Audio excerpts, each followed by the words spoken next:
더 강화될 가능성도 있습니다. 베이징에서 MBC 뉴스 이혜인입니다.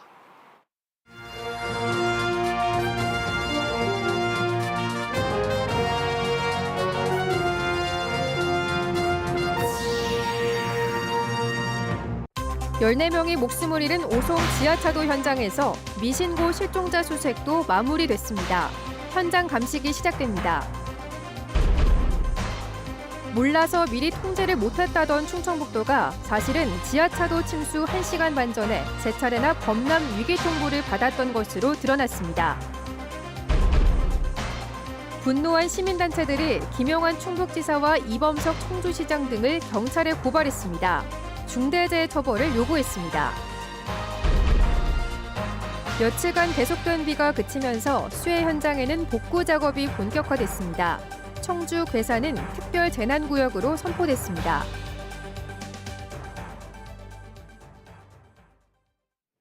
시청자 여러분 안녕하십니까? 계속해서 충북 소식입니다. 실종자 수색이 마무리된 청주 오송 지하차도에는 미신고 실종자가 남아있을 가능성을 두고 막바지 현장 정리가 분주합니다.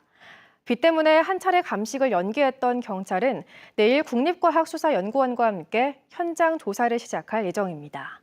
이지연 기자가 보도합니다. 최대 500명의 수색 인력이 투입됐던 궁평 2 지하차도. 지난 17일 반경 3km 수색으로 14번째 마지막 실종자가 발견되면서 인명 수색은 종료됐습니다.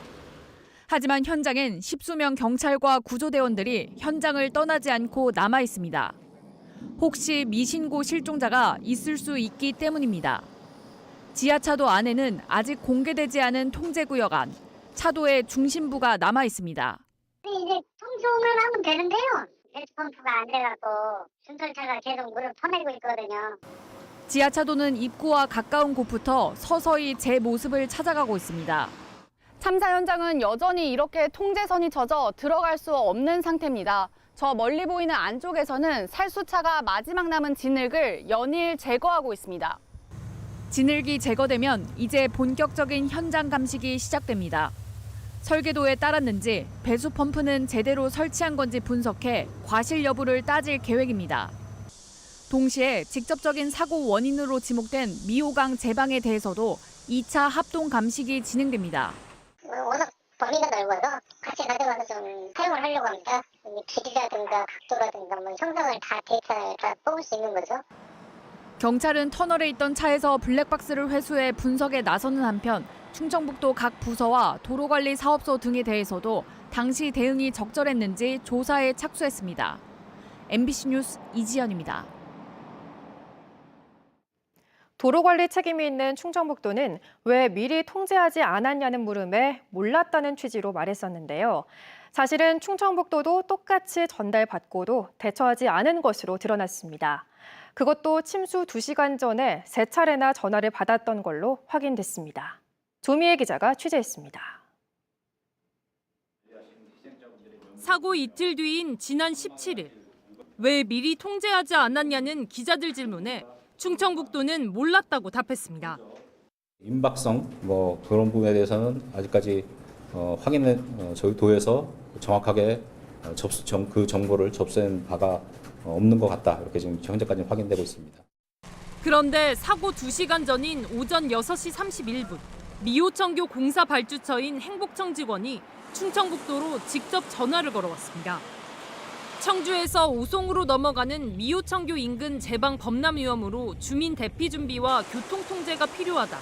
청주시와 경찰청에도 알렸는데 알고 있어야 할 것 같아 전화했다고 말했습니다. 전화를 받은 충청북도 직원도 알겠다고 답했습니다. 이 똑같은 통화는 오전 6시 31분과 38분, 7시 2분에 3차례나 반복됐습니다. 저 담당 직원이에요. 통화 내용 보면은 제방 범람 위험으로 주민 대피 및 교통제가 필요하다. 그런 식으로. 그런데 전화를 받은 충청북도 직원은 범람 위험 지점이 어딘지 파악조차 못했고 알아보려고 하지도 않은 채 보고도 하지 않았습니다. 청주시와 경찰청에 알렸다니 알고만 있으면 되겠지라고 생각한 겁니다. 뭐라 그러는데 그런 식으로 다 얘기를 하더라고요. 청주시하고 경찰청에서 연락을 했다고 그 담당자는 그냥 그냥 알고만 있으라고 얘기를 해갖고 그런 식으로 다 알고만 있는 거로다. 마지막 통화 이후 오송 지하차도 침수까지 1시간 반 가까운 시간이 있었습니다.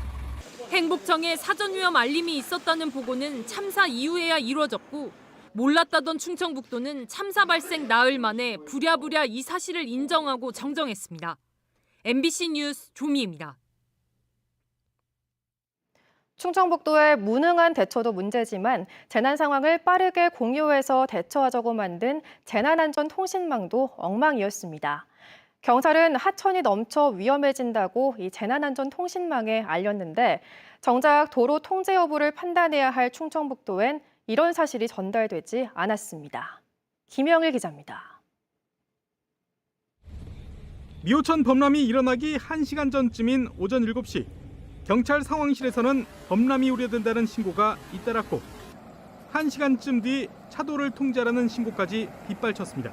보니까 아주 그냥 위급한 거야. 막 찰랑찰랑. 그래 생각나는 게 119밖에 생각이 안 나더라고. 그래 일단은 119를 내가 부른 거예요. 경찰은 이 신고 내용을 청주시에 알렸습니다. 하지만 정작 지하차도 관리기관인 충청북도에 전달되지 않았습니다. 흥덕에서 이제 청주했으면 청주 자체적으로 이제 도에 보고하고 했는지 어쩌니 도에다가 보고할 거라고 생각하셨다는 말씀이신 거죠? 생각이 아니라고 보고했더니 그거 아닌가요? 그런데 이 통화 내용은 재난안전통신망에 자동 저장돼 같은 망에 들어있는 기관은 별도 보고나 통보 없이 볼 수 있었습니다. 문제는 이 망에 충청북도가 없었던 겁니다. 저희가 받은 게 없어요. 통신량을 봤는데 뭐 08시 60대 온 게 하나도 없어요. 청주시에서 주장 게. 위험한 상황이라는 걸 모르셨던 거예요, 도에선? 그렇죠. 재난안전통신망은 중앙정부와 광역자치단체, 기초자치단체 중심으로 운영이 되는데 청주시와 일선경찰서 사이망과 광역단체인 도와 시군 사이망이 별도로 운영돼 애초에 공유가 되지 않았습니다. 112에 신고를 이게 받으면 어쨌든 도나 시나 다 전파된 거로 알고 있지. 그거를 갖다 별도로다가 도에 전파를 할 생각은 하지 않은 것 같아요. 아무것도 모르고 있던 충청북도는 침수가 된 지 50분이 지나서야 뒤늦게 통제에 나섰습니다. 결국 1조 5천억 원이 들었다는 재난안전통신망은 이번 참사 앞에 무용지물이나 다름없었습니다. MBC 뉴스 김영일입니다. 네, 이번 참사 총체적인 부실에 따른 인재라는 것이 확실해지고 있습니다. 그런데 충북지사, 청주시장, 행복청장 등 그 어느 누구도 사과나 명쾌한 설명이 없습니다. 시민단체가 중대재해처벌법으로 처벌하라며 고발했고 유족들도 진상규명을 요구하며 공동대응에 나섰습니다. 김대웅 기자입니다. 사고 발생 2시간 전 금강 홍수통제소는 통제 대피 경고를 청주시에 보냈습니다.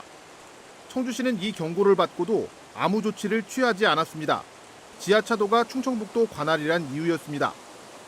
충청북도는 지하차도가 50cm 이상 물에 차야 대응에 나선다는 매뉴얼 타령만 하며 아무 일도 하지 않았습니다. 괴산댐 원류 현장으로 갔던 김영환 충북도지사는 오송으로 향하다 인근 농작물 피해 현장을 둘러본 뒤 점심 식사까지 하러 갔다 그제서야 사고 보고를 받고 오후 1시가 넘어 현장에 도착했습니다. 결국 14명이 지하차도에서 숨진 채 발견됐습니다. 시민단체가 김영환 충북지사와 이범석 청주시장, 이상래 행복청장을 고발했습니다. 참사 발생 나흘 만입니다. 무고한 목숨이 희생됐는데 서로 책임만 떠넘기고 있다면서 중대재해처벌법을 적용한 형사처벌을 요구했습니다. 어느 한 기관만 제대로 역할을 했어도 참사를 막을 수 있었다. 하지만 어느 한 기관도 책임을 지려 하지 않고 서로에게 책임을 떠넘기고 있다. 경찰은 중대재해처벌법 가운데 중대시민재해를 적용할 수 있는지 검토하고 있습니다. 지하차도와 제방은 모두 공중이용시설에 포함될 것으로 보여 수사 과정에서 설계와 관리상의 결함을 입증할 수 있는지가 관건입니다. 범람 위험이나 이런 통보를 받았음에도 불구하고 안전의 위험에 따른 조치를 전혀 이행하지 않은 걸로 남아 있는데 형처법의 적용 대상은 될 여지가 있어는 보입니다. 유족들도 장례를 마친 뒤 SNS에 단체 대화방을 만들고 공동 대응에 나섰습니다. 참사 당일 아침서부터 그런 호우 경보나 이런 워닝이 있었음에도 불구하고 왜 지하 도로에 통제가 안 됐는지가 가장 좀 궁금하고요.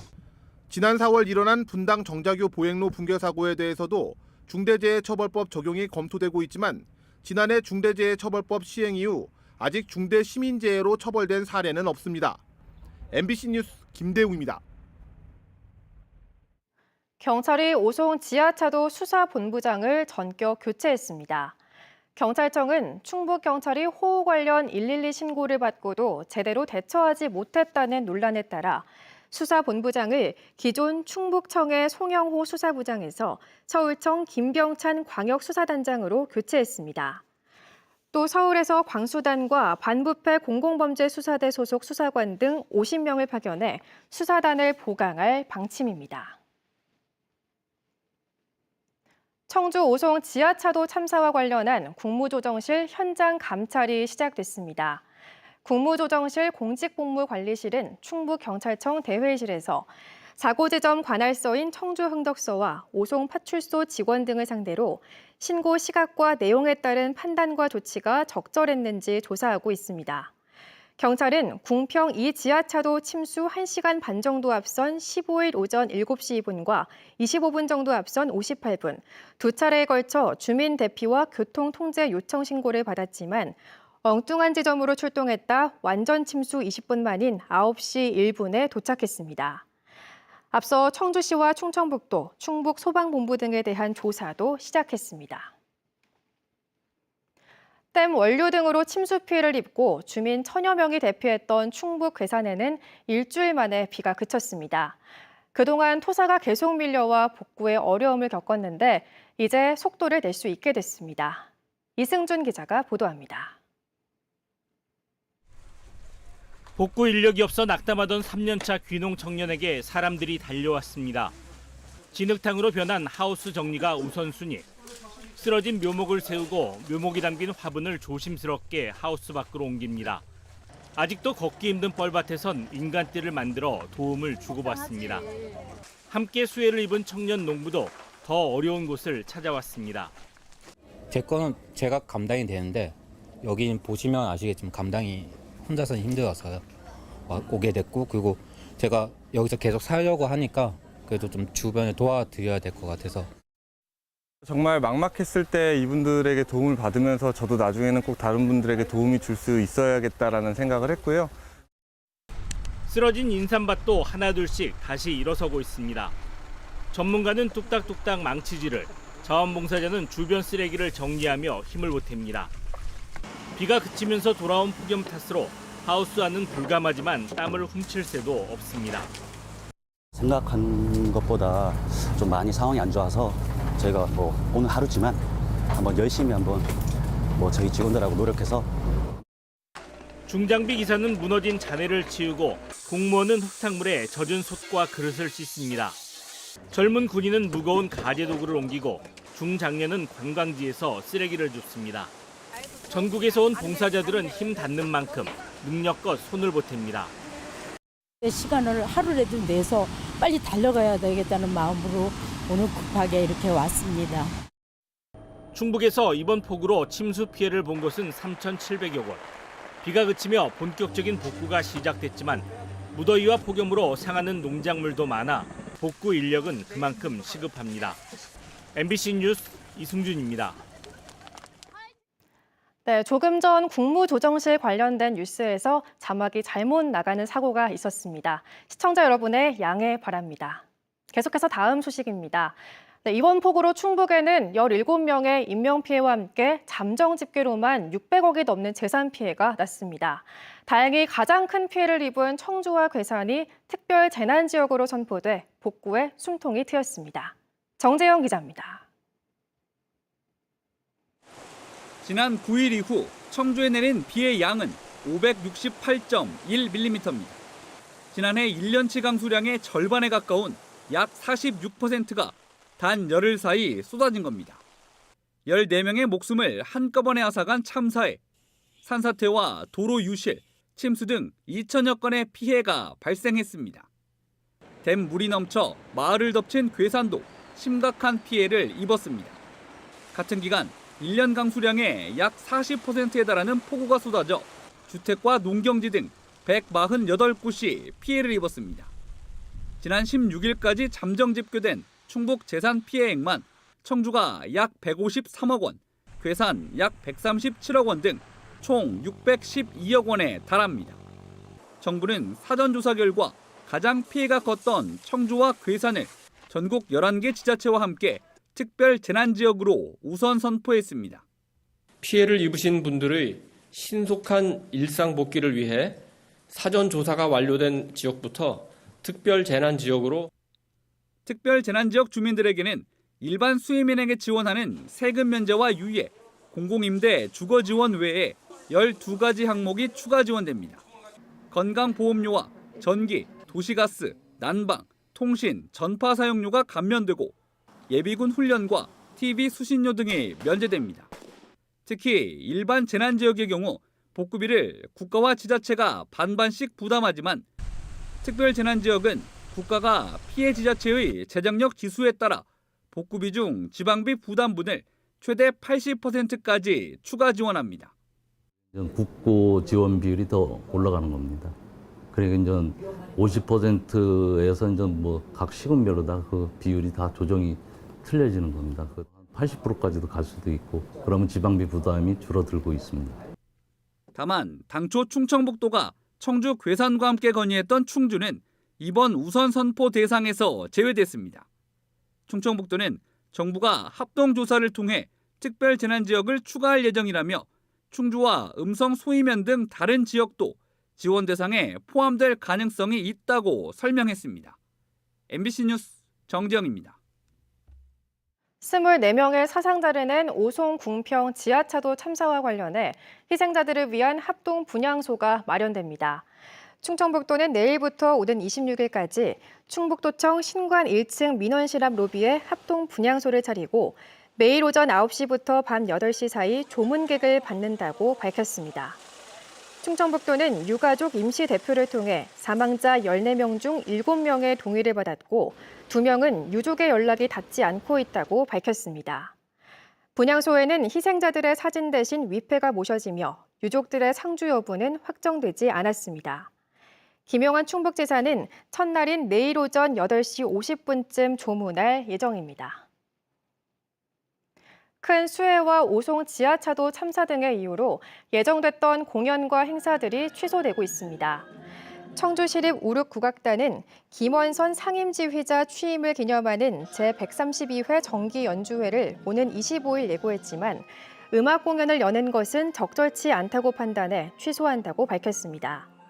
앞서 옥천군도 28일 예정이던 포도 복숭아 축제를 전면 취소했습니다. 충주댐이 8일 만에 숨은 방류를 중단했습니다. 한국수자원공사 충주권지사는 오후 2시를 기해 홍수 조절을 위한 숨은 방류를 중단하고 초당 770톤 정도의 발전 방류로 전환했습니다. 홍수기 제한 수위인 138m를 넘어 140m에 근접했던 수위는 현재 131m까지 내려갔습니다.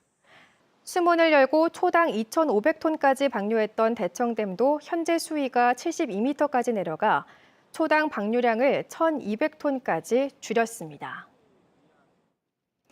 충주에 들어설 중부권 발명교육센터 설치와 운영을 위해 충청북도 교육청과 특허청이 업무 협약을 체결했습니다. 충북교육청과 특허청은 광역발명교육지원센터 건립과 교육 프로그램 개발 및 보급, 예산 마련과 조직 구성에 힘을 모으기로 했습니다. 충북 소식 마칩니다. 시청해주신 여러분